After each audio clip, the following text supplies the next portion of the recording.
जय राधा माधव, जय कुंज बिहारी।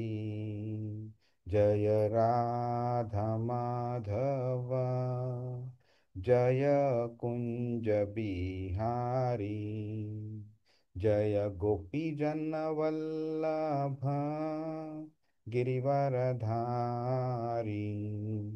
जय गोपी जन वल्लभ, गिरिवरधारी। यशोदानंदन व्रज जन रंजन, यशोदानंदन व्रज जन रंजन। यमुना वनचारी, यमुना वनचारी। जय राधा माधव, जय कुंज बिहारी। हरे कृष्णा कृष्णा कृष्णा हरे हरे, हरे राम राम राम हरे हरे। हरे कृष्णा कृष्णा कृष्णा हरे हरे, हरे राम राम राम हरे हरे। जय राधा श्याम सुंदर, राधा श्याम सुंदर राधे। जय कृष्ण बलराम, कृष्ण बलराम, कृष्ण बलराम। जय कृष्ण बलराम, जय गौरानिताई, गौरानिताई, गौरानिताई। जय गौरानिताई, जय जय प्रभुपाद, प्रभुपाद, प्रभुपाद। जय श्रीला प्रभुपाद। हरिनाम संकीर्तन की जय, श्रीमद् भगवद गीता की जय, श्रील प्रभुपाद की जय। ॐ अज्ञानतिमिरान्धस्य ज्ञानाञ्जनशलाकया चक्षुरुन्मीलितं येन तस्मै श्रीगुरवे नमः। श्रीचैतन्यमनोभीष्टं स्थापितं येन भूतले स्वयं रूपकदा मह्यं ददाति स्वपदान्तिकं। वन्देऽहं श्रीगुरो श्रीयुतपदकमलं, श्रीगुरुन् वैष्णवांश श्रीरूपं साग्रजातं सहगणरघुनाथान्वितं तं सजीवं साद्वैतं सावधूतं परिजनसहितं कृष्णचैतन्यदेवं श्रीराधाकृष्णपादान् सहगणललिता श्रीविशाखान्वितांश्च। हे कृष्ण करुणा सिंधु दीनबंधु जगतपते गोपेश गोपिकांत राधाकांत नमोस्तुते। तप्त कांचन गौरांगी राधे वृंदावनेश्वरी वृषभानुसुते देवी प्रणमामि हरिप्रिय। वाञ्छाकल्पतरुभ्यश्च कृपा सिंधुभ्य एव च पतितानां पावनेभ्यो वैष्णवेभ्यो नमो नमः। नमो विष्णुपादाय कृष्णप्रेष्ठाय भूतले श्रीमते भक्तिवेदांत स्वामिनिति नामिने। नमस्ते सारस्वते देवे गौरवाणी प्रचारिणे निर्विशेष शून्यवादी पाश्चात्य देशतारिणे। जय श्री कृष्ण चैतन्य प्रभु नित्यानंद, श्री अद्वैत गदाधर श्रीवासादि गौर भक्त वृंद। हरे कृष्णा कृष्ण कृष्णा हरे हरे, हरे राम राम राम हरे। हरे कृष्ण। सर्वांचं स्वागत आहे। आपण काय आठवड्यात, मागच्या आठवड्यात केलं होतं, कोणाला आठवत आहे? नाही, देहाची प्राप्ती जी होते ना आपल्याला, ही आपल्या कर्मामुळे होते. तर कृष्ण काय बोललाय, भूत भावोद्भव करो विसर्ग कर्मसंहित. म्हणजे काय की अ, कर्माचं डेफिनिशन असं आहे की एनी ऍक्टिव्हिटी, कोणतंही कार्य ज्याच्यामुळे देहाची प्राप्ती होते ते कर्म आहे. आणि इथे कर्म म्हणजे पाप कर्म पण असू शकतं आणि पुण्यकर्म पण असू शकतं. पण इथे स्पेसिफिकली तो सकाम कर्माबद्दल बोलतोय. हम्म. आपल्याला बराच वेळा असं वाटतं ना की हे केलं तर किती चांगलं पुण्याचं काम आहे वगैरे. तर पुण्य चांगलं आहे, पण पापाच्या कंपॅरिझन मध्ये, मोक्षाच्या कंपॅरिझन मध्ये किंवा भक्तीच्या कंपॅरिझन मध्ये पुण्य हे वाईट आहे. कारण पुण्य सुद्धा शरीराची निर्मिती करते. मग त्या पुण्यामध्ये सगळ्या गोष्टी येतात, परोपकार करणं, डोनेशन करणं, म्हणजे चॅरिटी वगैरे, किंवा एखाद्याचं शुश्रूषा करणं, पण त्याच्या एक्सपेक्टेशन ठेवून शुश्रूषा करणं, एक्सपेक्टेशन ठेवून चॅरिटी देणं वगैरे, ह्या सगळं म्हणजे कृष्णाला अर्पण करून जर केलेल्या जर ऍक्टिव्हिटीज असत्या तर त्याच्यामुळे शरीराची निर्मिती होत नाही. अं, हा एक इम्पॉर्टंट पॉइंट होता ज्याच्यावरती आपण हा बऱ्यापैकी बोललेलो. तर आध्यात्मिक ज्या गोष्टी असतात ना माताजी, आध्यात्मिक गोष्टींमुळे शरीराची निर्मिती होत नाही, कारण त्या गोष्टी आत्म्याच्या लेवलवरती केल्या असतात.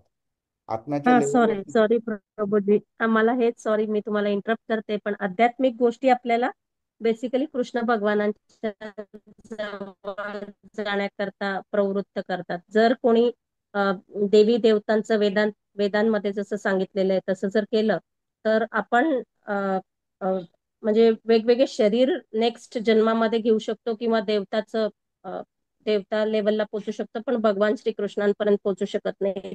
तर तुम्ही त्या ऍक्च्युली सॉरी, माझ्याकडून एक खूप मोठी मिस्टेक झाली की कसं पाप पुण्य आणि निष्कर्म आणि मोक्ष आणि भक्ती याच्यामधले वेगवेगळ्या डिफरन्स सांगून हे एलॅबरेट केलेलं होतं प्रभूजी, बरोबर, बरोबर. की कशी भक्ती श्रेष्ठ आहे बेसिकली.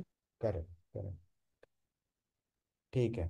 अजून कोणाला काही पॉइंट ऍड करायचा आहे? सुहास प्रभू. प्रभू हा आणि प्रभू आपण हे पण डिस्कस केले का जीवाची कॅरेक्टरिस्टिक काय असतात किंवा स्वभाव काय असतात. हम्म, हा नित्य दास असतो भगवंतांचा. बरोबर. तुम्ही एक चैतन्य महाप्रभूंचा श्लोक पण बोलले तर प्रॉपर आठवत नाही. नित्य जीवे दास. शिवेर स्वरूप आहे नित्य कृष्णदास. हे हे हे मला असं कळलं की आपण नित्य दास आहोत. आत्मा हा नित्य दास आहे भगवान. बरोबर, बरोबर. हरे कृष्ण. आणि म्हणजे काय होतं की आत्म्याच्या कॅरेक्टरिस्टिक आता जर एखादा मासा जर बघितला तर मासाची कॅरेक्टरिस्टिक काय आहे की त्याला पोहायला लागतं, त्याला त्याला पाणी लागतं.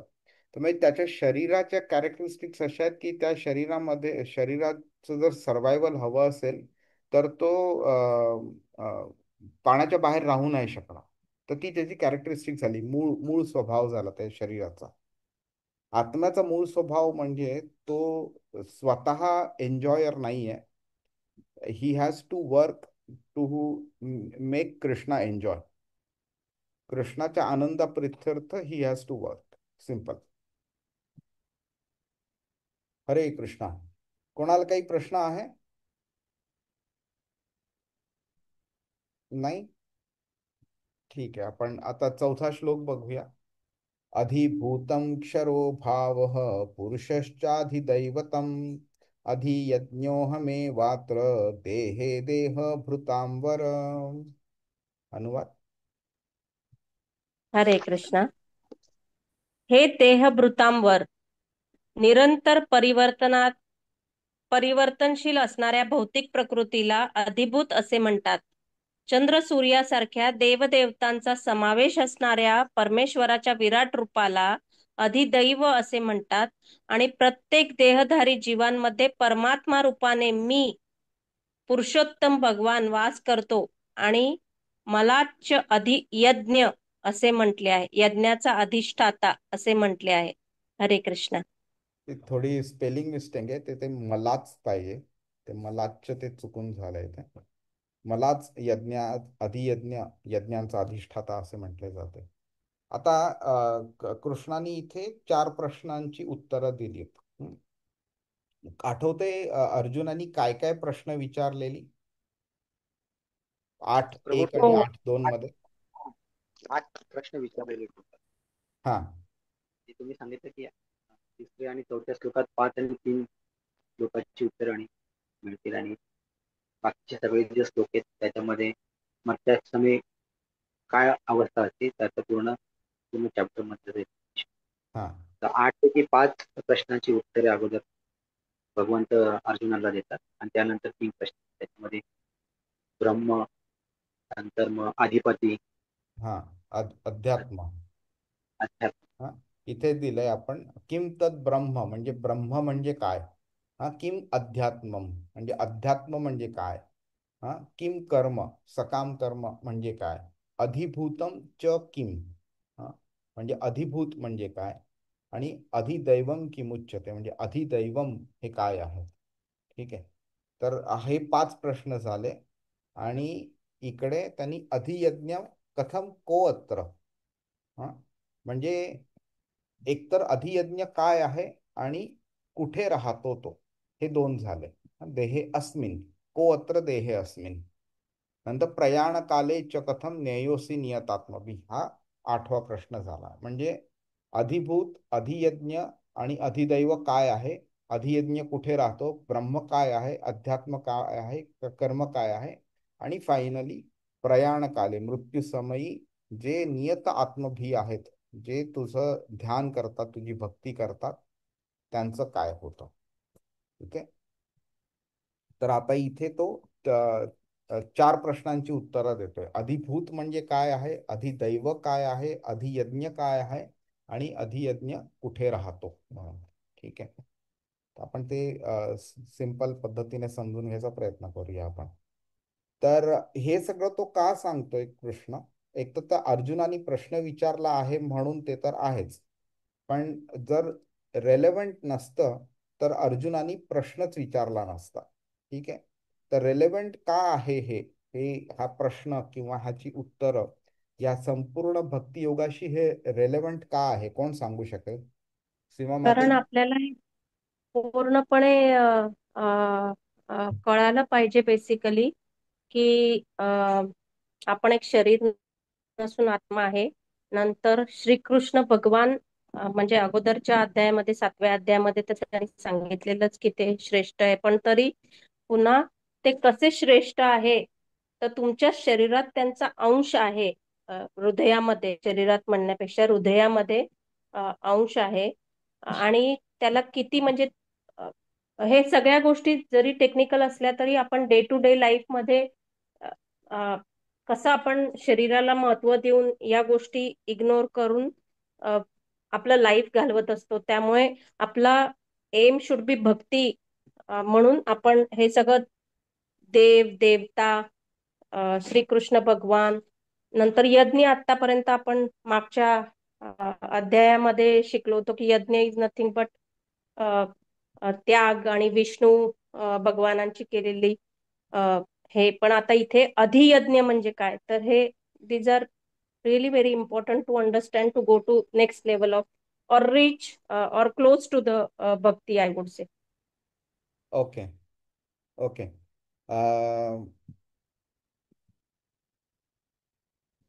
आता गंमत कशी झाली आहे की कृष्णाने स्वतःबद्दल अ, सांगितलं तर आहेच. ओके. त्याचं मेन पर्पज काय आहे सांगण्याचा, की आपल्याला तो शिकवतोय की तर कृष्ण हा सुप्रीम आहे हे आपल्याला समजणं आवश्यक आहे. ओके. नाहीतर काय होईल, आपण ज्याची भक्ती करू तो जर सुप्रीम नसेल तर मग नंतर आपल्याला कळेल, अरे हा तर सुप्रीम नव्हता, मग म्हणजे काय, म्हणजे आपली भक्ती वेस्ट गेली का, का आपण अजून कोणाची तरी भक्ती केली पाहिजे का, हे असले प्रश्न निर्माण होऊ शकतात. तर इकडे कृष्ण पहिल्यांदा काय सांगतो आहे, मी सुप्रीम आहे आणि तुम्ही माझी भक्ती करा, म्हणजे तुम्हाला सुप्रीम, तुम्हाला त्याचा रिझल्ट मिळेल. देवी देवतांची पूजा केली तर देवी देवता सुद्धा रिझल्ट देतील, पण त्यांच्या रिझल्ट्सना एक लिमिट असतं. हा. भगवान जेव्हा रिझल्ट देतात त्यावेळी तो परमनंट असतो तो. त्यामुळे हे कळणं आवश्यक आहे की भगवान सुप्रीम आहेत हे, आणि ते कोणत्या कोणत्या अँगलनी जरी आपण वेगळ्या वेगळ्या अँगलनी अनालाइज केलं तरी सुद्धा ते आपल्याला सुप्रीम कळलं आहेत हे कळलं पाहिजे आपल्याला. तर भौतिक जग काय आहे, आध्यात्मिक जगत काय आहे, आध्यात्मिक जगताचा स्वामी कोण आहे, हा, आपण कर्म करतो दररोज त्यांचा स्वामी कोण आहे, आपण यज्ञ करतो दररोज त्यांचा स्वामी कोण आहे, देवी देवता आहेत त्यांचा स्वामी कोण आहे, देवी देवता कोण आहेत वगैरे, हे सगळं कळणं आवश्यक आहे. हा. टेक्निकली ह्या गोष्टी इम्पॉर्टंट आहेत, पण जर का आपण ह्यांना इग्नोर केलं आणि फक्त म्हणजे फक्त कृष्णाची भक्ती करत राहिलो आपण, हे सगळं माहिती आहे नाही आहे काही त्याचा संबंध नाही, तरी सुद्धा हे नॉलेज नसलं तरी काही फरक पडत नाही. कारण आपण एनिवे आपण परफेक्ट ऍक्शनच करतोय, कृष्णाचीच भक्ती करतोय आपण. तर पहिली गोष्ट तो सांगतो इथे अधिभूत, म्हणजे हे जे भौतिक जगत आहे त्याला अधिभूत म्हटलेलं आहे. ओके.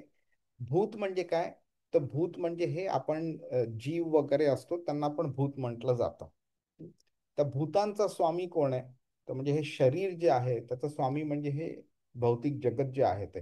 भौतिक जगतामुळेच आपल्या शरीराची उत्पत्ती होते आणि जेव्हा शरीराचा नाश होतो त्याचा पण जे फायनल जे जे डिस्ट्रक्शन आहे ते पण भौतिक जगतामध्ये जाऊन मिळतं. त्यामुळे भौतिक जगत हे आपल्या ह्या शरीराचं स्वामी आहे. नंतर अधिदैवत. आता हे सगळी देवी देवता आहेत. त्यांचं अधि म्हणजे सुपिरियर, सुप्रीम लेवलचं. त्यांचा देवता कोण आहे तर तो पण बोलतोय मीच आहे म्हणून. आणि नंतर अधियज्ञ. राहतो कुठे तर मी परमात्मा रूपाने पुरुषोत्तम भगवान वास करतो प्रत्येक शरीरामध्ये. आता परमात्मा रूप परमात्मा कुठे असतो हे पण सांगितलेलं आहे. हृदयाच्या एरियामध्ये असतो, in the region of the heart असं सांगितलं. आणि अधियज्ञ सुद्धा तोच आहे आणि अधियज्ञ परमात्मा रूपाने तो आपल्या शरीरात पण तो राहतो आपल्या.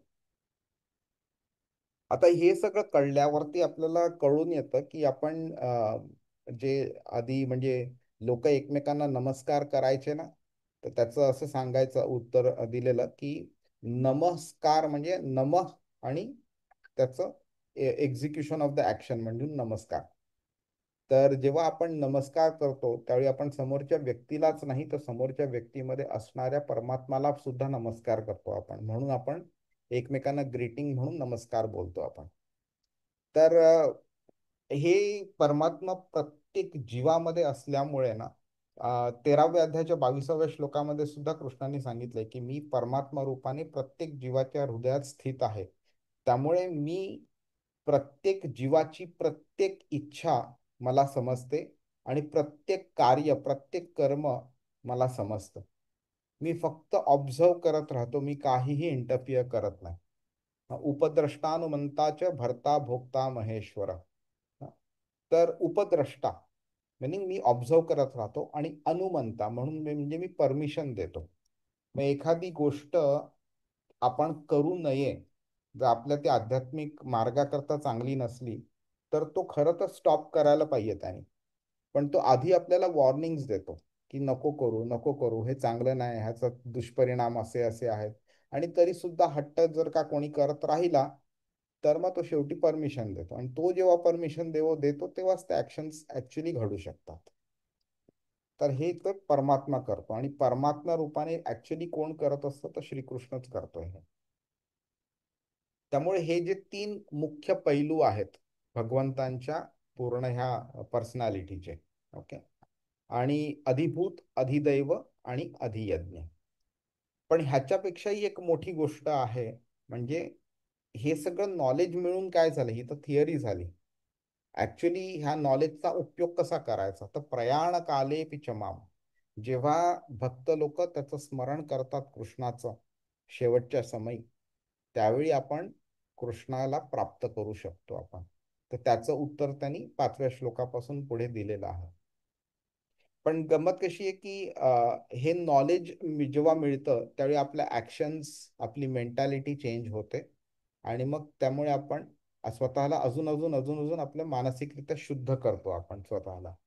आणि जशी जशी शुद्धी वाढते तसं तसं कृष्णाला मृत्यूसमयी आपण आठवण ठेवू ह्याची प्रोबॅबिलिटी पण वाढत जाते.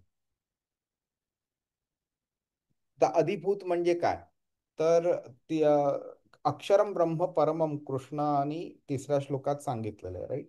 तर त्याच्या उलट तो आता बोलतोय की अधिभूत म्हणजे जे रूप बदलत राहतं, जे भाव बदलत राहतं एका भौतिक व्यक्तीची. तर अधिभूत म्हणजे ते ते स्वरूप आहे जे नश्वर आहे म्हणून. क्षर आणि अक्षर असे 2 शब्द आहेत. क्षर म्हणजे ज्याचा व्यय होतो, ओके, ज्याचा विनाश होतो. अक्षर म्हणजे ज्याचा विनाश होत नाही. तर ज्याचा क्षय होतो किंवा ज्याचा चेंज होऊ शकतो, बदल होऊ शकतो किंवा ज्याचा नाश होऊ शकतो. ही सगळी जी कॅरेक्टरिस्टिक्स आहेत हे आपल्या शरीराला ऍप्लिकेबल आहेत आणि तसंच ह्या भौतिक प्रकृतीला सुद्धा ऍप्लिकेबल आहेत. ओके. तर ह्याच्यामध्ये जी पण गोष्ट आपल्याला ह्या भौतिक जगात दिसते, म्हणजे आपली जी 5 इंद्रिय आहेत, ह्या 5 इंद्रियांना त्यांचं रेकग्निशन होऊ शकतं. त्या सगळ्या गोष्टी भौतिक आहेत. आपण एखाद्या फुलाचा सुवास घेतो. ओके. तर आपलं आपलं वास घेण्याचं जे इंद्रिय आहे त्याचा उपयोग होतो आणि त्याच्या थ्रू आपण हे नॉलेज मिळवतो की त्याचा वास चांगला आहे म्हणून. जर एखाद्या ठिकाणी विष्ठा असली तर आपल्याला तो घाण वास येतो आणि लगेच आपण लांब जायचा प्रयत्न करतो. तर आपल्या त्या वास घेण्याच्या इंद्रियामुळे आपल्याला हे भौतिक गोष्टीचं ज्ञान होतं आपल्याला. तसंच कोणाला आपण बघू शकतो किंवा कोणाबद्दल ऐकू शकतो किंवा कोणाचा स्पर्श होऊ शकतो. तर ह्या 5 इंद्रियांमुळे जे पण आपण नॉलेज अक्वायर करतो, ते जे ऑब्जेक्ट्स आहेत ज्यांच्याबद्दल आपण नॉलेज अक्वायर करतो, ते सगळे ऑब्जेक्ट्स ह्या भौतिक प्रकृतीच्या कंट्रोलमध्ये आहेत. ओके. आणि ह्या भौतिक प्रकृतीच्या कंट्रोलमध्ये जे पण आहे ते क्षरभाव असं त्या कृष्णाने सांगितलेलं आहे. आणि ही भौतिक प्रकृती म्हणजे अधिभूत आहे. हे त्या सगळ्या गोष्टींना कंट्रोल करणारी येतात. तर ह्याच्यामध्ये आत्मा येत नाही. आत्मा हा क्षर नाही आहे, आत्मा अक्षर आहे. आत्माचा व्यय कधी होऊ शकत नाही, आत्माचा विनाश कधी होऊ शकत नाही. तर आता प्रिन्सिपल लेवल म्हणजे जे पण चेंज होऊ शकतं, ओके, ते डिस्ट्रॉय होणार आहे. जे पण चेंज होऊ शकत नाही ते डिस्ट्रॉय होणार नाही. तर दुसऱ्या अध्यायाच्या 16व्या श्लोकामध्ये कृष्ण बोललेला आहे ना, नासते विद्यतो भावो ना भावो विद्यते सतः. म्हणजे शरीर आहे ते अ, असत आहे, म्हणजे तो परमनंट नाही आहे. आणि जो आत्मा आहे तो परमनंट आहे. तर शरीर आणि शरीरा रिलेटेड सगळ्या गोष्टी, अ, हे जग आणि ह्या जगा रिलेटेड सगळ्या गोष्टी, जे पण भौतिक आहे ते नश्वर आहे. जे पण आध्यात्मिक आहे ते नश्वर नाही आहे. आपल्याला जेव्हा हे आपलं खरं स्वरूप आपण ओळखू शकतो आत्म्याचं, की आपण नश्वर नाही आहोत, आपण सेम आहोत, ज्या जन्माच्या आधी जे होतो तेच ह्या जन्मामध्ये आहोत आणि तेच पुढच्या जन्मी पण असणार आहे. फक्त शरीर बदलतंय, आपण बदलत नाही, आपण तसेच्या तसेच आहोत वगैरे. तेव्हा मग ह्या गोष्टी आपल्याला समजायला लागतात किंवा कमीत कमी आपण चौकशी करण्याच्या लेवलला येतो की मग मी आहे कोण म्हणून. का मला ही शरीरं मिळत आहेत एकसारखी? का मला मागच्या जन्मी एका कुत्र्याचं शरीर मिळालं, ह्या जन्मी माणसाचं मिळेल किंवा पुढच्या जन्मी वाघाचं मिळेल किंवा झाडाचं मिळेल? हे का होतंय? मग ती अथातो ब्रह्म जिज्ञासा. मग आपण ती जिज्ञासा निर्माण होते. मग आपण प्रश्न करायला लागतो की बाबा मी आहे कोण मग? एकसारखा मी जर शरीर घेतोय आणि मी आज दुसऱ्या जन्मीपासून ह्या जन्मीपासून दुसऱ्या जन्मी जर जात राहतोय मी, तर हे का होतंय आणि मी कोण आहे, हे काय होतंय सगळं? आणि हे जेव्हा आपण प्रश्न विचारायला लागतो, जेव्हा त्याची उत्तरं समजायला लागतात, त्यावेळी आपल्याला कळायला लागतं की आपण खरोखर म्हणजे काय केलं पाहिजे. मग तो श्लोक जो आहे, जो आपण मागच्या वेळी बोललो, जिवेर स्वरूप आहे नित्य कृष्ण दास, त्याचं उत्तर आपल्याला त्याचा अर्थ आपल्याला समजायला लागतो आपल्याला, की बाबा आपण शरीर नाही, आपण आत्मा आहोत आणि आपल्याला आत्म्याच्या लेवलवरती कर्तव्य केलं पाहिजे, म्हणजेच कृष्णाची भक्ती केली पाहिजे. आणि मग आपण ह्या भौतिक सागर जो भवसागर आहे तो पार आपण करून जाऊ शकतो आपण. नाहीतर कॉन्स्टंटली आपण नवीन नवीन नवीन नवीन शरीर मिळवत राहू आपण. आता हा एक टेक्निकल प्रश्न आहे. हा समजणं म्हणजे आवश्यक आहे ना, पण नाही समजलं तरी काही एवढा फरक पडणार नाही. पण एक असाच लॉजिकली जर प्रश्न विचारला आपण, तर आपण बोलतो की आत्मा नश्वर आहे, म्हणजे ऑब्विसली परमात्मा पण नश्वर आहे. हा, किम तद ब्रह्म किम अध्यात्मम, हा, किम कर्म. तर जेव्हा ब्रह्म म्हणजेच हे जे आत्मा जो आहे तो जर नश्वर आहे, परमात्मा पण नश्वर आहे आणि परमात्मा कृष्ण बोलतो मीच भगवान रूपी, मीच तो परमात्मा आहे म्हणून. तर मग असं कसं होऊ शकतं की तो बोलतो अधिभूत पण म्हणजे अधिभूत पण म्हणजे जर अधिभूत नश्वर आहे, तर कृष्णापासून ही गोष्ट आलेली आहे, तर कृष्ण स्वतः अपरिवर्तनशील आहे, त्याच्यामध्ये काही चेंज होऊ शकत नाही. तर मग ही भौतिक प्रकृती अधिभूत कशी चेंज होऊ शकते? तर आपल्याला कळलं पाहिजे की कृष्ण जेव्हा कार्य करवून घेतो ह्या भौतिक जगामध्ये, त्यावेळी तो त्याच्या ह्या एनर्जीज असतात, ऊर्जा आहे त्याची, त्यांच्या थ्रू तो कार्य करवून घेतो.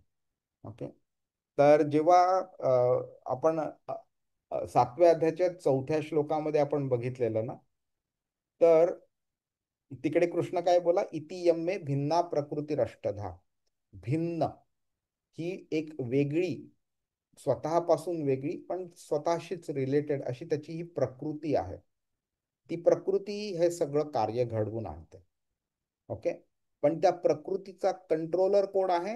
तर 9व्या अध्यायाच्या 10व्या श्लोकात तो बोलतो, मयाध्यक्षेण प्रकृती ही सूयते सचराचरम.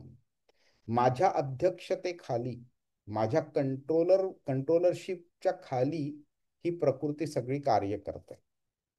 त्यामुळे भलेही कृष्ण बदलत नाहीये, तरीही त्याचा त्याची ऑथॉरिटी असल्यामुळे तो ह्या सगळ्या भौतिक जगावरती कंट्रोल ठेवू शकतो. भौतिक जग बदलत राहते, कृष्ण बदलत नाही, आत्मा बदलत नाही, पण तरी सुद्धा तो सगळं व्यवस्थित त्याच्यावरती कंट्रोल ठेवू शकतो.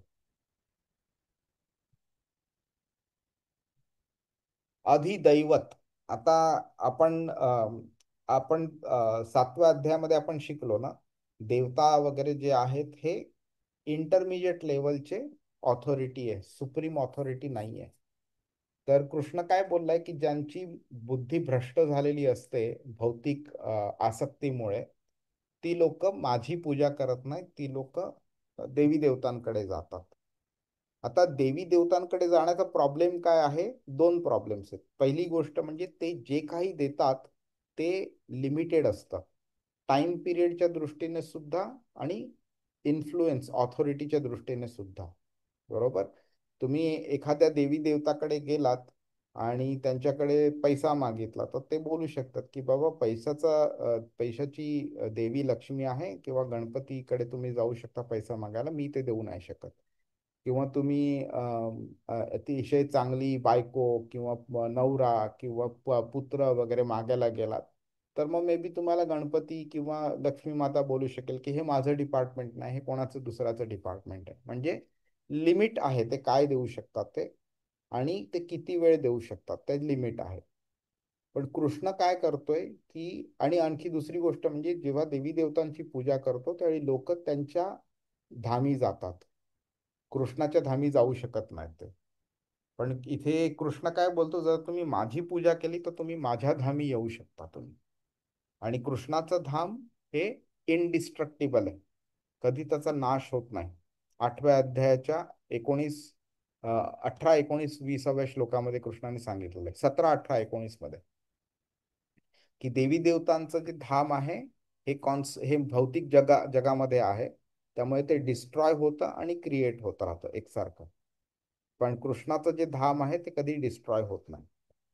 त्यामुळे आता आपल्याला कळू शकतं की देवतांपेक्षा सुपिरियर असा कृष्ण आहे. तर म्हणून इथे अधिदैवत कोण आहे हे जाणून घेणं इम्पॉर्टंट पडतं आपल्याला. ठीक आहे. तर कृष्ण काय बोलते, पुरुषश्चाधिदैवतम. ओके. अधि म्हणजे अध्यक्षता करणं. ओके. आणि दैव इकडे प्रबळ देवतांकरता वापरलं गेलं, की देवता अतिशय प्रबळ आहेत, बऱ्याचशा कंट्रोल ज्या फंक्शन्स आहेत या भौतिक जगात ते त्यांच्या कंट्रोलरशिप मध्ये येतात ते. ओके. तर ही जी पूर्ण जी भौतिक रचना आहे आणि भगवंतांचं विराट रूप, ही जी संपूर्ण जी संकल्पना आहे त्याला अधिदैवत असं म्हटलं जातं. हे इम्पॉर्टंट आहे थोडं समजून घेणं, कारण भौतिक प्रकृती आहे आणि भौतिक प्रकृतीच्या मध्ये देवी देवता पण आहेत आणि त्याच्याच मध्ये भगवंताचं विराट रूप पण आहे. तर त्या विराट रूपाचं जास्ती डिस्क्रिप्शन आता मी करणार नाही. जर आपलं नशीब चांगलं असेल आणि आपल्याला जर का कधी भागवतम शिकायला मिळालं एकत्र, तर आपण त्याबद्दल डिटेलमध्ये बोलू. दुसऱ्या स्कंधामध्ये, तिसऱ्या स्कंधामध्ये, दोन्ही स्कंधांमध्ये विराट रूपाचं बरंच मोठं डिस्क्रिप्शन केलेलं आहे. मैत्रेय मुनींनी पण केलेलं आहे, शुकदेव गोस्वामींनी पण केलेलं आहे. तर फक्त अगदी नटशेल मध्ये बोलतो ना त्याप्रमाणे सांगायचं झालं तर ही जी हे जे विराट रूप आहे त्या विराट रूपाचे पाय म्हणजे पाताळ लोक आहे. ओके. त्याचं जे सूर्य आणि चंद्र हे त्यांची डोळे आहेत आणि बाकी सगळे प्लॅनेटरी सिस्टम्स आहेत ते त्यांचं शरीर मानलं जातं. ओके. तर हे जे विराट रूप आहे हे हे म्हणजे हे जे नवशिके भक्त असतात ना त्यांना हे समजणं आवश्यक आहे. त्यांच्याकरता हे एस्पेशली हे शिकवलं गेलेलं आहे. ओके. आणि आपण त्याचं कारण बघून घेऊया तिकडे.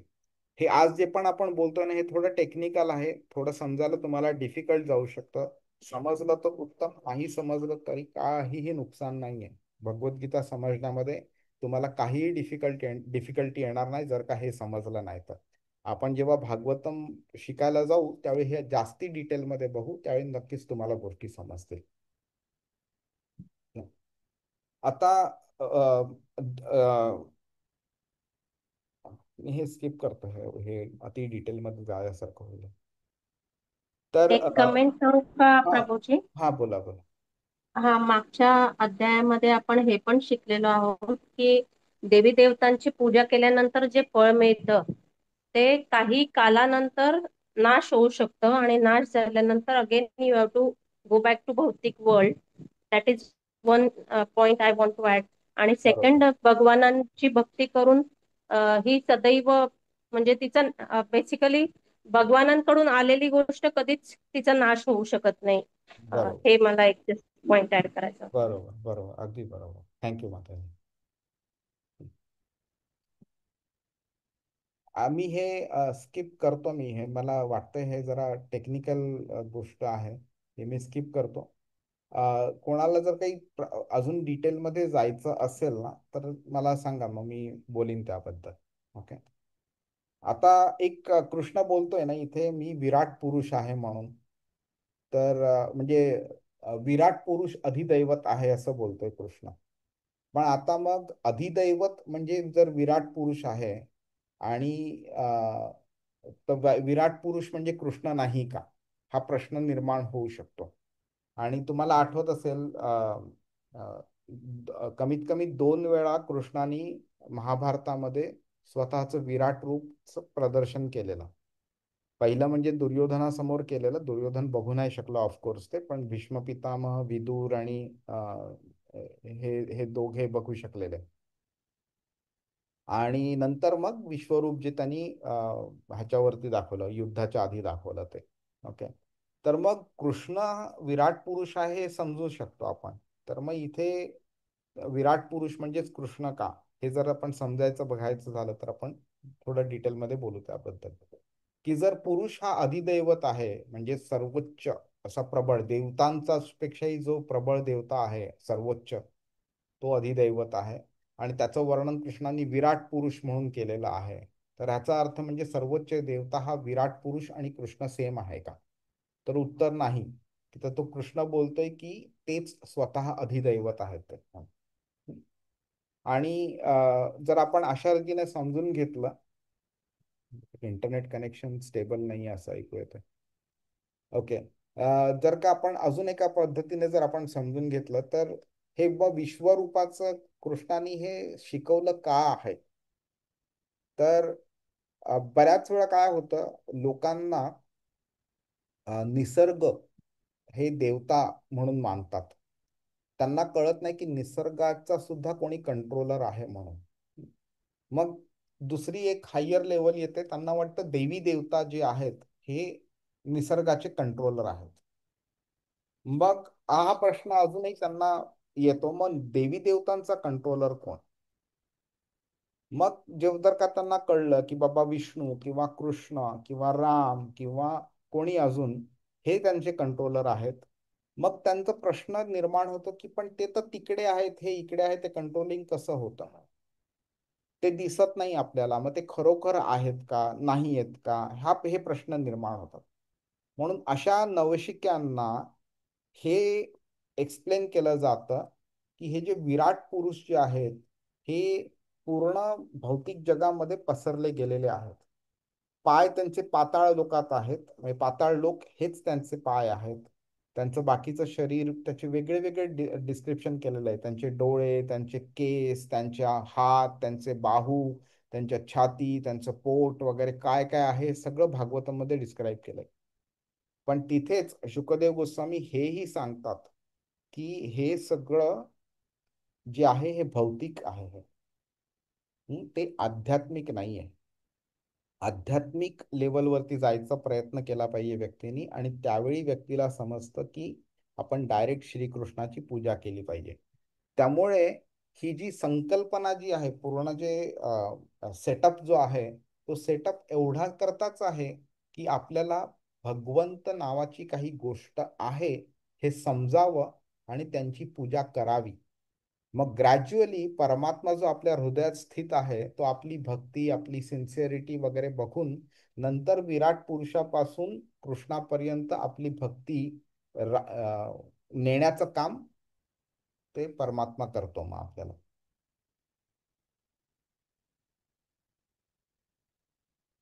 मी हे स्किप करतो मी हे.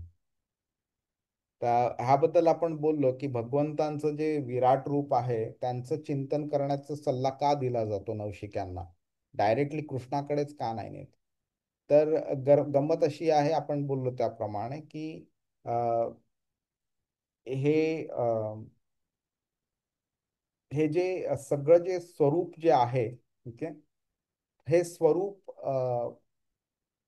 आपल्या कल्पनेच्या बाहेर आहे. आपल्या म्हणजे कल्पना किंवा आपले एक्सपिरियन्स वगैरे जे काय त्याच्या कम्प्लिटली बाहेर आहे. ह्या आपण जे शरीर आहोत त्या शरीरा थ्रू, आपल्या इंद्रियां थ्रू आपण बाहेरच्या जगाचं नॉलेज घेतो आणि त्याच्याबद्दल आपण अज्युम करतो की बाबा हे असं असं अमुक अमुक आहे म्हणून.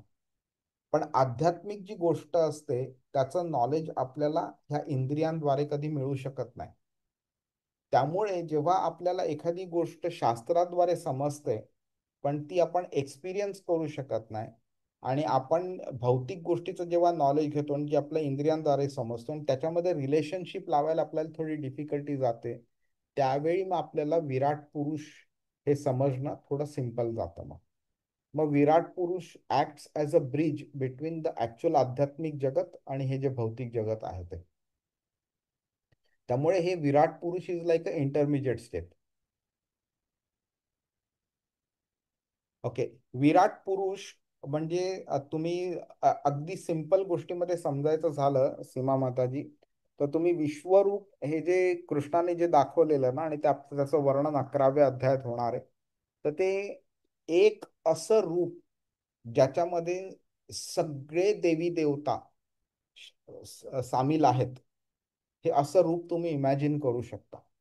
ज्याला हात आहेत, पाय आहेत, हजारो हजारो डोळे, हजारो हजारो मुख आहेत.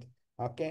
ज्यांची छातीवरती लक्ष्मी आहे, ज्यांच्या नाभीमध्ये म्हणजे सगळं बरंच काही आहे, ज्यांना ऋषीमुनी प्रणाम करतायत एका वेळेला, ज्यांना देवी देवता प्रणाम करतायत. ओके. त्यांच्या गळ्यामध्ये कौस्तुभ माळ वगैरे बऱ्याच गोष्टी आहेत. तुम्ही असं रूप असं इमॅजिन करा ज्याच्यामध्ये सगळंच्या सगळं सामावलेलं आहे, आणि मग तुम्हाला समजू शकेल की हे एक विराट रूप आहे. ओके. आणि ह्याला ओके. ह्याला लोक नमस्कार करायला रेडी असतात. का तर ते महाकाय वाटतंय आणि त्याच्यामुळे थोडी भीती पण वाटते. त्याच्यामुळे थोडंसं आपल्याला वाटतं की हा देव असू शकतो. पण जेव्हा कृष्ण स्वतःच्या ओरिजिनल रूपामध्ये समोर येतो, हा अगदी 5 वर्षाचा मुलगा, 10 वर्षाचा मुलगा ह्या स्वरूपामध्ये येतो, ते आपण तर सोडाच, आपली तर लेवलच नाही, आपल्याबद्दल बोलण्याची काही गरजच नाहीये. पण ब्रह्मा स्वतः गोंधळलेले की बाबा असा कसा हा देव असू शकतो म्हणून. आणि ह्याच्या मागे खरं कारण समजून घेणं पण आवश्यक आहे की ब्रह्मा स्वतः विष्णूंकडे गेलेला, आणि क्षीरोदक्षय विष्णू, ब्रह्मा, महादेव, नारद मुनी, बाकी देवी देवता, भूमी माता वगैरे सगळे एकत्रपणे गोलोक वृंदावन मध्ये कृष्णाकडे गेलेले, त्याला प्रार्थना करायला की कृष्णा ये तू खालती आणि ह्या ह्यांचा हे जे सगळे जे असुर शक्ती आहे त्यांचा संहार कर म्हणून. हं. गर्ग संहितेमध्ये पहिल्या स्कंधाच्या दुसऱ्या अध्यायाच्या 7व्या श्लोकामध्ये क्षीरोदक्षय विष्णू ब्रह्माची जी प्रार्थना होती त्याला उत्तर देताना ते म्हणाले की ह्या वेळेला मी नाही, स्वतः श्रीकृष्ण येणार म्हणून. फक्त तोच हे कार्य करू शकतो, हे क्षीरोदक्षय विष्णू ब्रह्माला म्हणाले. मग स्वतः कृष्णाला निमंत्रण दिलं आणि त्याला यायला सांगितलं. कृष्णा बोललं की जेव्हा वेळ बरोबर असेल त्यावेळी मी येईन म्हणून. ओके.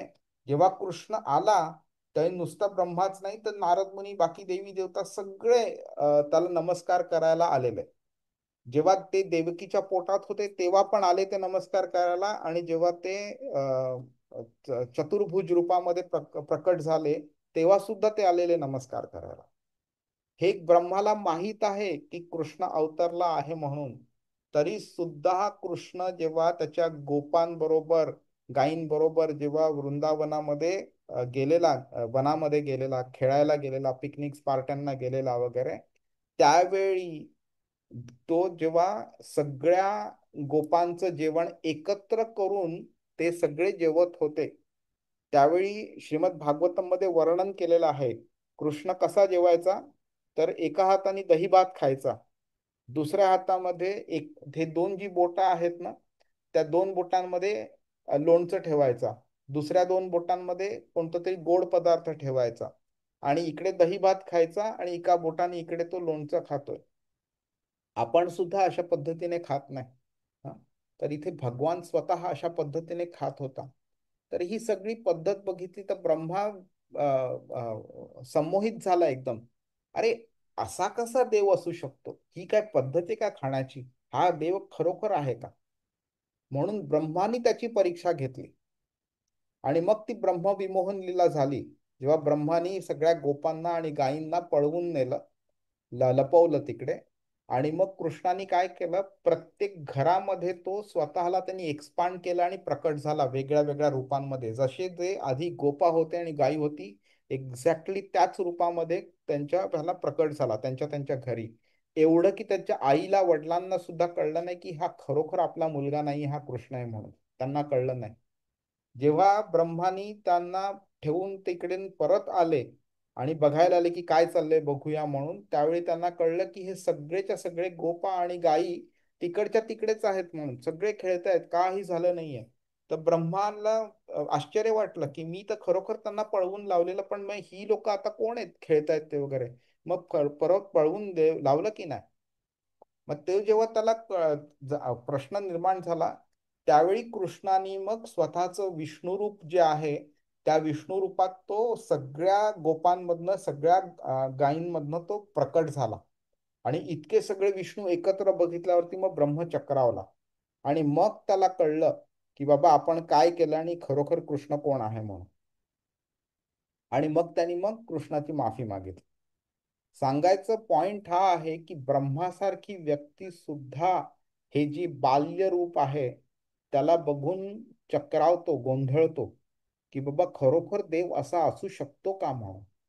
आणि म्हणून आपण त्याला देव मानायला नकार देतो आपण त्याला.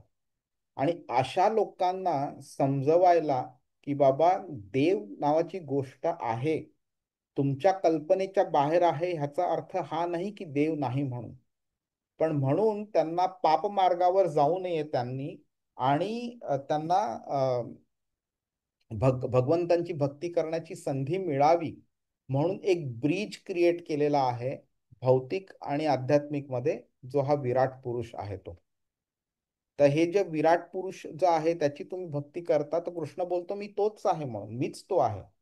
तर तुम्ही त्याची भक्ती करता म्हणजे इनडायरेक्टली माझीच भक्ती करताय. तर ग्रॅज्युअली त्या विराट पुरुषापासून कृष्णाची डायरेक्ट भक्ती करायला लावण्याचं काम मग आपल्या हृदयात असलेला परमात्मा करतो आपला.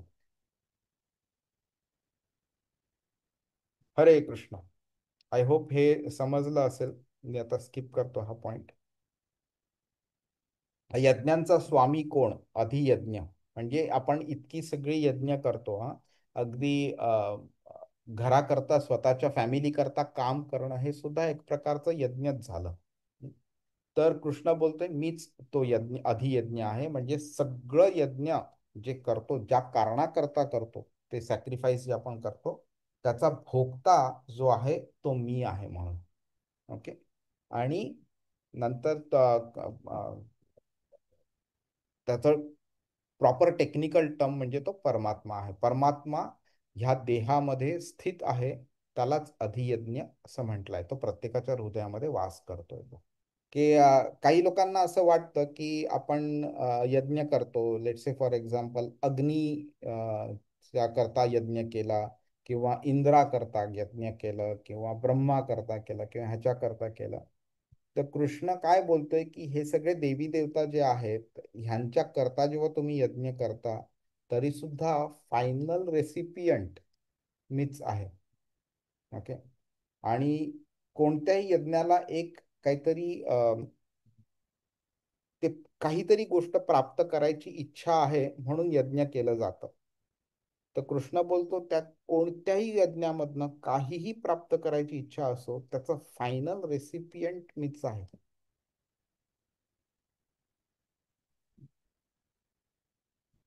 पाचव्या अध्यायाच्या 29व्या श्लोकामध्ये पण कृष्ण बोललेला आहे ना, भर्ता भोक्ता महेश्वर. मीच सगळ्या प्राणी मात्रांचा हे आहे, कंट्रोलर आहे, आणि मीच सगळ्या यज्ञांचा बेनिफिटचा रेसिपियंट पण आहे म्हणून. तर अधियज्ञ कुठे राहतो? तो देहभृतांवर. देहभृतांवर म्हणजे अर्जुनाला ऍड्रेस केलेलं आहे की ज्या व्यक्तींना जे पण देहधारी व्यक्ती आहेत त्यांच्यामधला बेस्ट भृतांवर, बेस्ट तू आहेस म्हणून. तर ओ बेस्ट ऑफ द एम्बॉडीड असं प्रभुपादांनी त्याचं ट्रान्सलेशन केलं इंग्लिशमध्ये. म्हणजे सगळ्या देहधारी व्यक्तींमध्ये अर्जुना तू सर्वोत्कृष्ट आहेस. तर अशा सर्वोत्कृष्ट व्यक्तीला कृष्ण बोलतोय देहे, म्हणजे प्राण्यांच्या शरीरामध्ये, देहामध्ये मी रिसाइड करतो, अधियज्ञ. आणि ह्याच एका श्लोकामध्ये नाही, बऱ्याच अशा श्लोकांमध्ये भगवद्गीतेमध्ये कृष्ण बोललाय की मी सर्वस्य चाहम हृदय सन्निविष्टो. 15व्या अध्यायाच्या 15व्या श्लोकात पण कृष्ण बोललाय की मी परमात्मा रूपे सर्व सर्व प्राण्यांच्या हृदयात स्थित आहे म्हणून.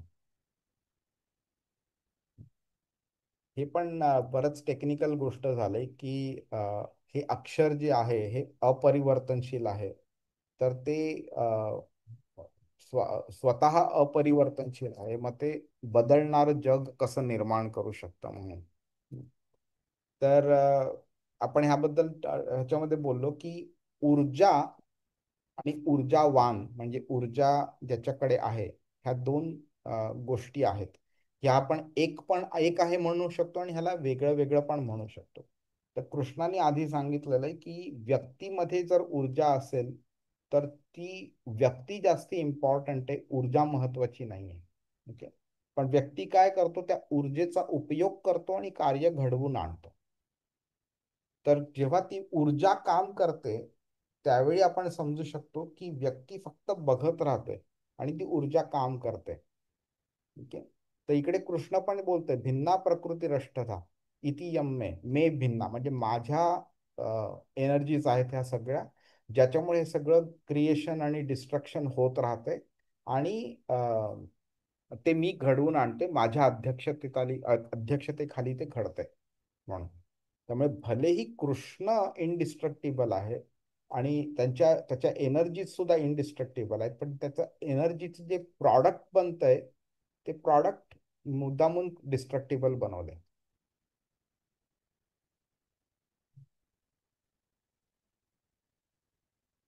आता हे जे ज्ञान आहे ते म्हणजे अर्जुनाला आणि आपल्याला हे काय ह्याचा फायदा होतोय हे आपण बघून घेऊया. तर हे अर्जुनाला हे कळून येतंय की तो जेव्हा युद्ध करतोय तो आत्तापर्यंत काय समजत होता की तो स्वतःला एक योद्धा म्हणून समजत होता, आणि तो युद्ध करणार आणि जिंकणार किंवा हरणार अशा पद्धतीने तो समजत होता. कृष्ण काय बोलतोय की नाही, तू योद्धा म्हणून स्वतः युद्ध करणार आहे म्हणून असं समजू नको, तू माझा सेवक म्हणून लढाईत सहभागी हो. आणि आध्यात्मिक पातळीवरती युद्ध कर, शरीराच्या पातळीवरती युद्ध करू नको. ते तुझी खरी ओळख आहे आणि ते तुझं खरं कार्य पण आहे. तसं जर का तू केलं तर कर्माची निर्मिती होणार नाही आणि म्हणून तुला मग नंतर अजून एक भौतिक शरीर मिळणार नाही. आणि त्यामुळे तू व्यवस्थित एका प्रॉपर नॉलेजच्या लेवलवरती तू कार्य करू शकशील. हे हे पण ह्या पण गोष्टी टेक्निकल आहेत थोड्या, पण ठीक आहे, आपण समजून घेऊया. तर उपद्रष्टा आणि अनुमंता. ओके. परमात्मा रूपी जेव्हा कृष्ण आपल्या हृदयात स्थित असतो, त्या परमात्म्याचे दोन कार्य असतात. एक तर तो ऑब्झर्व करत असतो. आपण प्रभुपादांनी हे एक एक्झाम्पल दिलेलं आहे. ईशोपनिषद हे एक्झाम्पल आहे. तर एका झाडावरती, सॉरी ईशोपनिषद नाही, बहुतेक कठ उपनिषद मध्ये हे आहे हे. तर एका झाडावरती दोन पक्षी बसलेले आहेत फांदीवरती. एक पक्षी आहे तो त्या झाडावरची फळं खातोय आणि दुसरा पक्षी आहे तो त्या झाडाला फक्त ऑब्झर्व करतोय. तो काही करत नाही, फक्त त्याला तो काय करतो हे बघत राहतोय. तर जेव्हा दुसरा तो फळ खाणारा पक्षी एका फांदीवरून दुसऱ्या फांदीवर उडतो, त्यावेळी तो दुसरा ऑब्झर्व करणारा पक्षी पण त्याच्या मागे तिकडे जातो आणि तो पण त्या दुसऱ्या फांदीवरती बसतो.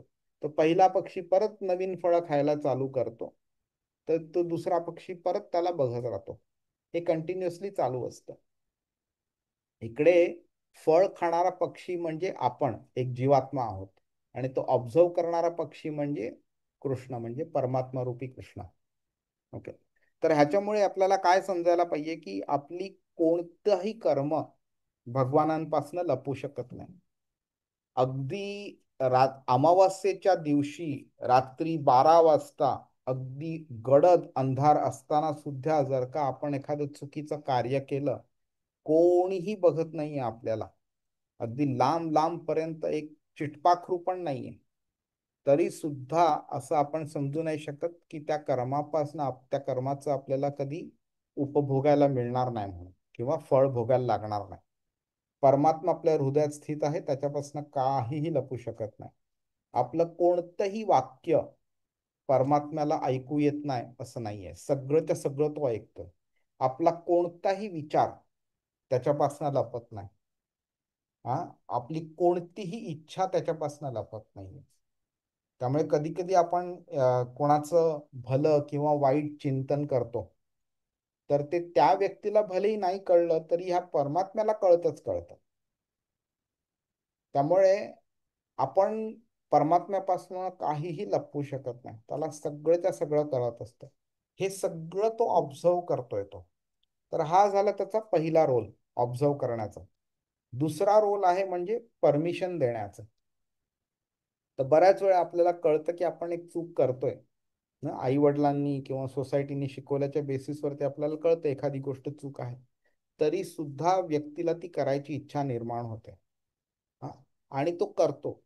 त्यावेळी बराच वेळा परमात्मा त्याला सांगत असतो, अरे नको करू रे, हे चूक आहे. अरे नको करू रे, ह्याच्यामुळे हा प्रॉब्लेम होईल. अरे नको करू रे, त्यापेक्षा तू असं कर म्हणून. तरी सुद्धा ती व्यक्ती त्या आवाजाला इग्नोर करते. तो आवाज परमात्म्याकडनंच येत असतो आपल्याला. तो कॉन्स्टंटली गाईड करत असतो, नको करू, नको करू, नको करू. पण तरी सुद्धा शेवटी आपला हट्टीपणा बघतो तो, आणि मग नंतर तो तथास्तु बोलतो, परमिशन ग्रँटेड. मग आपण करतो आणि केल्यानंतर मग आपल्याला त्याची फळं भोगावी लागतात. जेव्हा फळं भोगत असतो व्यक्ती, त्यावेळी तो बोलतो की अरे मी काय असं पाप केलेलं की जे तू मला हे फळ देतोय म्हणून. पण आपण आपल्या चुकीच्या कर्मांचा किंवा वाईट चांगल्या कर्मांचा जर आपल्याला त्याचा विसर पडला असेल, तर ह्याचा अर्थ हा नाही की परमात्मा सुद्धा विसरलेले आहेत म्हणून. त्यांना व्यवस्थित लक्षात असतं काय केलंय आपण आणि काय नाही केलं पाहिजे होतं, आणि त्याची काय फळ आपल्याला मिळायला पाहिजे होती. त्यामुळे हे झालं त्याचं दुसरं फंक्शन. एकतर ऑब्झर्व करायचं आणि दुसरं म्हणजे अनुमंता, म्हणजे परमिशन द्यायची. आणि त्याचा रिझल्ट मग नंतर तो आपण 5व्या अध्यायात 13वा 14वा आणि 15वा श्लोक शिकलो. त्याच्यामध्ये कसं होतं की पोलीस पकडून आणतो, सुप्रीम कोर्ट शिक्षा देते, पण शिक्षा भोगायला त्या माणसाला लागते. राईट. म्हणजे काय झालं इकडे की शिक्षा देण्याचं काम कोण करतंय, आणि शिक्षा म्हणजे ती आपल्याला ती एक्सपिरियन्स व्हावी, म्हणजे ती संपूर्ण जज काय करतो, फक्त फाशी फाशी ठोठावतो किंवा शिक्षा ठोठावतो. ओके. पण ती पूर्णपणे एक्झिक्यूट करण्याची प्रणाली जी आहे ती कोणीतरी दुसरं करतो. तर इकडे प्रकृती पण तेच करते की कृष्णाने ऑर्डर दिली की बाबा अमुक एका व्यक्तीला अमुक एक गोष्ट झाली पाहिजे, तर ती प्रकृती संपूर्ण ती घडवून आणण्याचं काम प्रकृती करते. तर मग परमात्मा प्रकृतीला गायडन्स देतो की अमुक एक गोष्ट घडवून आण अमुक एका व्यक्तीच्या नशिबामध्ये, आयुष्यामध्ये, ती त्याप्रमाणे घडवून आणते. आणि आपल्याला आपल्या चुकीच्या कर्मांचा, आदल्या जन्मीचा किंवा ह्या जन्मींचा आपल्याला विसर पडलेला असतो, म्हणून आपण मग बोलतो रे कृष्णाला, अरे तू किती निर्दयी आहेस रे, तू असं का घडवून आणलं, मी असं काय वाईट केलं होतं ज्याच्यामुळे तुम्हाला असं असं कसं घडवून आणलं म्हणून. आपल्याला विसर पडतो पण त्याला विसर नाही पडत. ही परमात्म्याची ती दोन कार्य झाली.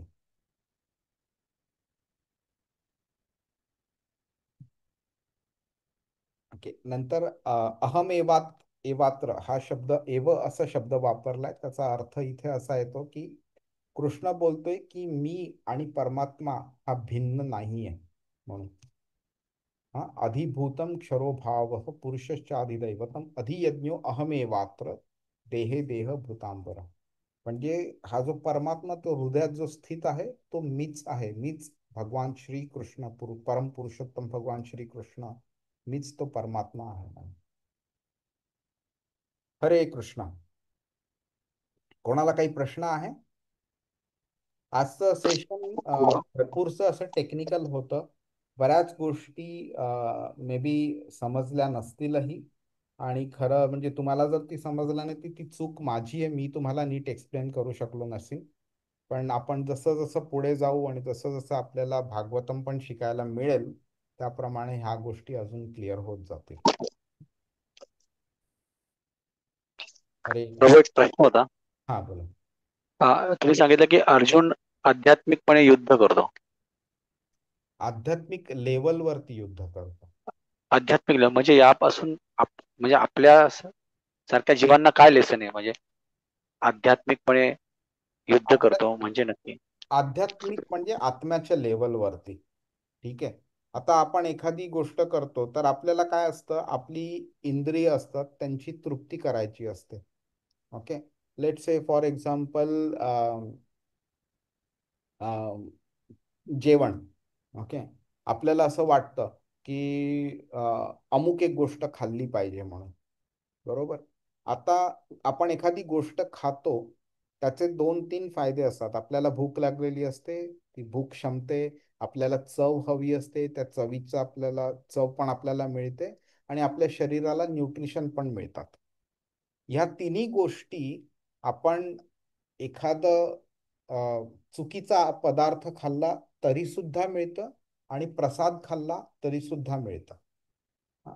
पण लोकांना काय हवं असतं, लोकांना आता मी म्हणजे मला प्रत्येक वेळी हे बोलायला आवडत नाही, पण ह्या एक्झाम्पल करता बोलणं आवश्यक आहे. लोकांना नॉनव्हेज खायला आवडतं जास्त. तर नॉनव्हेज खाताना काय होतं, ह्या तिन्ही गोष्टी होतात. शरीराची भूक पण मिटते, जिभेची वासना पण तृप्त होते, आणि न्यूट्रिशन पण मिळतं बॉडीला. हे ह्याच्यानी पण होतं, आणि हे वेज जेव्हा आपण जेवतो, भगवानांना अर्पण केलेला प्रसाद, भोग जो आपण प्रसाद म्हणून खातो, त्यांनी पण होतं. तरी सुद्धा काय करतात लोक, त्यांना शरीराला आनंद मिळेल, आत्म्याला त्याचा प्रॉब्लेम होवो किंवा न होवो त्याच्याशी फरक नाही पडत, पण शरीराला आनंद मिळेल म्हणून ही गोष्ट करतात. पण एक भक्त जो असतो तो काय करतो, तो शरीराच्या लेवलचे तेवढा जास्ती विचार करत नाही, आत्म्याच्या लेवलवरती विचार करतो की बाबा मी जर हा प्रसाद खाल्ला तर कृष्णाकडे जाण्याकरता जी शुद्धीकरण व्हावं लागतं, ती माझं अजून शुद्धीकरण होईल, आणि मी अजून लवकर कृष्णाकडे जाऊ शकेन, म्हणून तो कृष्णाने दिलेला प्रसाद म्हणून ते अन्न खातो. तो स्वतःच्या इंद्रिय तृप्ती करता खात नाही. आता तुम्ही बघितलं तर प्रोसेस ऑफ इटिंग दोघांची सेम आहे. जरी का आपण असं जर बघितलं की पहिली व्यक्ती नॉनव्हेज नाही खाते, लेट से व्हेज खाते, तरी सुद्धा खाणं सेम आहे, प्रोसेस पण सेम आहे, पण मेंटॅलिटी दोघांची डिफरंट आहे. पहिली गोष्ट फक्त शरीराच्या आणि इंद्रिय तृप्ती करता खाते. दुसरी दुसरी व्यक्ती जी आहे, भक्त जो आहे, तो फक्त कृष्णाचा प्रसाद आहे म्हणून तो खातोय तो. तर ही जी व्यक्ती जी आहे ही आत्म्याच्या लेवलवरती काम करते, भक्त जो आहे तो. वेराज ही जी दुसरी व्यक्ती आहे ती भौतिक लेवलवरती शरीरावरती काम करते. तर तिकडेच अर्जुनाला पण कृष्ण हेच सांगतोय की तू स्वतःला शरीर समजलास, एक योद्धा समजलास, एक ह्याच्यातला कुळातला कौरवांच्या कुळातला समजला आणि तुझ्यावरती अन्याय झाला आहे म्हणून वगैरे तू सगळं समजला आणि एक रिवेंज घेण्याच्या दृष्टीने तू युद्ध केलं, तर तू शरीराच्या लेवलवरती करतो. पण जर का तू समजलास की हा एक माझा मास्टर प्लॅन आहे, हा धर्म संस्थापनार्थ आहे, मला धर्माची स्थापना करायची, त्या मास्टर प्लॅन मध्ये तू माझा एक सेवक म्हणून काम करतोय आणि माझी इन्स्ट्रक्शन फुलफिल करून मला जे हवंय ते तू घडवून आणतोयस, तर तू एक आत्म्याच्या लेवलवरती काम करतोयस, तू माझा सेवक म्हणून काम करतोयस, तर त्याचं कर्म नाही लागणार तुला. पण जर का तू भौतिक लेवलवरती काम केलंस तर त्या कर्माचं फळ तुला नक्कीच भोगावं लागेल. हरे कृष्णा प्रभू. प्रभू आणखीन याच्यावर एक प्रश्न होता. कंटिन्यू आता. अर्जुनाला सांगायला भगवंत होते. थोडाच वेळ घेईल. आता आपल्या रेग्युलर लाईफ मध्ये पण आपण जे कॉन्फ्लिक्ट होतात त्यामध्ये आपण तिकडे ध्यान द्यायचं की नाही हा डिसिशन कसा घ्यायचा. आपले नातेवाईक असतो किंवा फ्रेंड्स असतो. कारण युद्धात महाभारतात भगवंत होते अर्जुनाला सांगायला, पण आपले पण डेली लाईफ मध्ये मित्रांशी किंवा नातेवाईकांशी आपले ज्या कॉन्फ्लिक्ट होतात त्या आपण कधी फाईट करायच्या आणि कधी विड्रॉ करायच्या, इग्नोर करायच्या, हा डिसिशन कसा घ्यायचा. हा तसा प्रश्न थोडा डीप आहे प्रभू, ते मी एवढं पटकन उत्तर नाही त्याचं देता येत ते. पण अगदीच तरी सुद्धा संक्षिप्त रूपात सांगायचं झालं तर कृष्ण आत्ता सुद्धा आपल्या बरोबर आहे. कृष्ण नाही असं नाही, कृष्ण आहे आपल्या बरोबर. आपल्याला तो त्याचं जाणीव होत नाही आपल्याला, आणि ती चूक त्याची नाहीये, ही चूक आपली आहे. हा योग माया समावृत, त्यांनी स्वतःला झाकलेलं आहे आपल्यापासून. तर आपल्याला जर कृष्णाची अनुभूती व्हायची असेल तर आपल्याला आपलं चॅन्टिंग इम्प्रूव्ह केलं पाहिजे. हे पहिली गोष्ट. दुसरी गोष्ट म्हणजे आत्ताच कृष्णाने ह्याच श्लोकामध्ये सांगितलं ना, परमात्मा रूपी तर सगळ्यांच्या हृदयात स्थित आहे म्हणून. तर कृष्ण आहे आपल्या बरोबर, कृष्ण हृदयात स्थित आहे. कृष्ण भगवद्गीतामध्ये सुद्धा आहे. भगवद्गीता संपूर्ण आपल्या करता त्यांनी सांगितले इन्स्ट्रक्शन्स एवढे सगळे दिलेले आहेत. तर भगवद्गीता रूपी सुद्धा कृष्ण आहे आपल्या बरोबर. श्रीमद भागवतम रूपी सुद्धा कृष्ण आपल्या बरोबर आहे. गुरुच्या रूपामध्ये सुद्धा कृष्ण आपल्या बरोबर आहे. भागवतम मध्येच 11व्या स्कंधामध्ये उद्धव गीतेमध्ये कृष्ण बोललेला आहे की मी स्वतः चैत्य गुरु म्हणून सर्वांच्या आयुष्यामध्ये येतो मी. तर जेव्हा आपण गुरु गुरुला एक्सेप्ट करतो आणि गुरु आपल्या शिष्याला एक्सेप्ट करतो, तर त्या गुरुला एक ऑर्डिनरी व्यक्ती समजणं हा मूर्खपणा असतो. तो कृष्णाचंच रूप असतो, तो कृष्णाचा रिप्रेझेंटेटिव्ह आहे. तो आपल्या समोर येऊन आपल्या समोर बसून आपल्याला इन्स्ट्रक्शन देणारी ही व्यक्ती ऑर्डिनरी नाहीये, हा कृष्णच आहे स्वतः. तर परमात्म्या रूपी आपल्याला इन्स्ट्रक्शन्स मिळतात. आपले जे गुरु असतात, म्हणजे दीक्षा गुरु पण असतात आणि शिक्षा गुरु पण असतात, हेच सगळे इन्स्ट्रक्शन्स देत आहेत आपल्याला. इन्स्ट्रक्शन्स भगवद्गीता भागवतम रूपी मिळालेले आहेत आपल्याला. एवढे सगळे लेक्चर्स आहेत युट्यूब वरती वगैरे, सगळ्या संन्यासी लोक आणि चांगले सुपर सुपर डिवोटीज जे आहेत, हे सगळे इन्स्ट्रक्शन्स देतात आपल्याला. हे सगळे इन्स्ट्रक्शन्स आपल्याला वापरून आपण नक्कीच आपण कळू शकतो की आपण काय केलं पाहिजे ते. आणि एक मेजरमेंट अशी आहे की जेव्हा काही डिसिजन घ्यायचा असतो लाईफमध्ये, त्यावेळी त्या डिसिजनला एका पॅरामीटर थ्रू आपण इव्हॅल्युएट करू शकतो. म्हणजे हा डिसिजन मी माझ्या शरीराच्या बेनिफिट करता घेतोय का माझ्या आत्म्याच्या बेनिफिट करता घेतोय. हा डिसिजन घेतल्यामुळे माझ्या आध्यात्मिक प्रगतीमध्ये वाढ होणार आहे का ती प्रगती खुंटणार आहे, का मला मागे खेचलं जाणार आहे, ह्याच्या बेसिसवरती सुद्धा आपण घेऊ शकतो हा डिसिजन. आणि बऱ्याच वेळा जेव्हा आपण सिन्सिअरली कॉल करू ना कृष्णाला, त्यावेळी परमात्मा नक्कीच आपल्याला आवाज देतो की बाबा नको करू असं. आणि प्रभू म्हणजे जसं जसं आपण भक्तीमध्ये पुढे पुढे जाऊ ना, त्यावेळी ह्या गोष्टी ना तुम्ही पर्सनली एक्सपिरियन्स कराल तुम्ही, की कृष्ण तुमच्याशी कसा संवाद साधतोय. दररोज संवाद साधतो, दररोज म्हणजे अगदी दररोज, अगदी प्रत्येक क्षणाला. फक्त त्याचं स्मरण करणं आवश्यक आहे. अक्षरशः मिनिंग आजच एक प्रभूजी एका लेक्चरमध्ये पण सांगत होते, कॉन्स्टंट नेटवर्क आहे. आता मी आता 2 सेकंदापूर्वी बोललो ना, ते इंटरनेट कनेक्शन अनस्टेबल आहे माझं म्हणून. तर तिकडे कृष्णाबरोबर जे आपलं कनेक्शन आहे ना, ते कधीही अनस्टेबल होत नाही. कॉन्स्टंट कनेक्शन आहे ते. फक्त त्याची स्मरण त्याचं आपण मनापासून केलं पाहिजे, आणि तो गायडन्स प्रॉपरली देतो. आणि पहिली गोष्ट म्हणजे आपल्याला हेही समजून आलं पाहिजे की ही जी डिफिकल्ट सिच्युएशन जी तुम्ही म्हणताय, ज्याच्यामध्ये तुम्हाला डिसिजन घ्यावा लागतोय आणि तो कोणता घ्यायचा डिसिजन हे समजत नाहीये, तर आपल्याला हे समजलं पाहिजे की प्रकृतीच्या कंट्रोलमध्ये ती कंप्लीट सिच्युएशन आहे. तुमच्या आयुष्यामध्ये कधी काय घडवून आणायचं ही प्रकृती ठरवते, ती त्याप्रमाणे घडवून आणते. आणि मयाध्यक्षेण प्रकृती ही सूयते सचराचरम, ती प्रकृती कृष्णाच्या कंट्रोलमध्ये आहे. त्यामुळे असं समजू नका की तुमच्या आयुष्यामध्ये जो करंट डिफिकल्ट सिच्युएशन चालली असेल कोणती, तर ती कृष्णाच्या कंट्रोलच्या बाहेर आहे असं समजू नका तुम्ही. ती कृष्णाच्या कंट्रोलमध्येच आहे, आणि ती तुमच्या आयुष्यामध्ये मुद्दामून घडवून आणलेली आहे की काही ना कारणाद्वारे तुमचं कर्म नष्ट पण व्हावं, जुनं कर्म, आणि तुम्हाला भक्तीमध्ये पुढे घेऊन यावं म्हणून.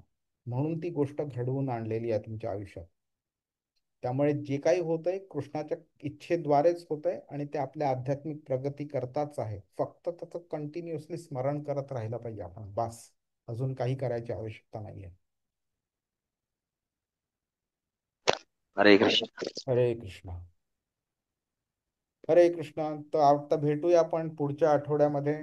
आता एक गोष्ट सांगायची की 5वा, 6वा आणि 7वा हे जे श्लोक आहेत ना, प्लीज प्लीज प्लीज, अगदी नम्र अशी विनवणी करतोय तुम्हा सर्वांना, मिस नका करू हे श्लोक. दीज आर भगवद्गीता मधल्या टॉप टॉप वर्सेस मध्ये हे श्लोक येतात. आणि अतिशय प्रॅक्टिकल इम्प्लिमेंटेशननी भरलेले श्लोक आहेत हे. त्यामुळे हे अजिबात नका मिस करू प्लीज. हरे Krishna. Hare Krishna, Hare Krishna.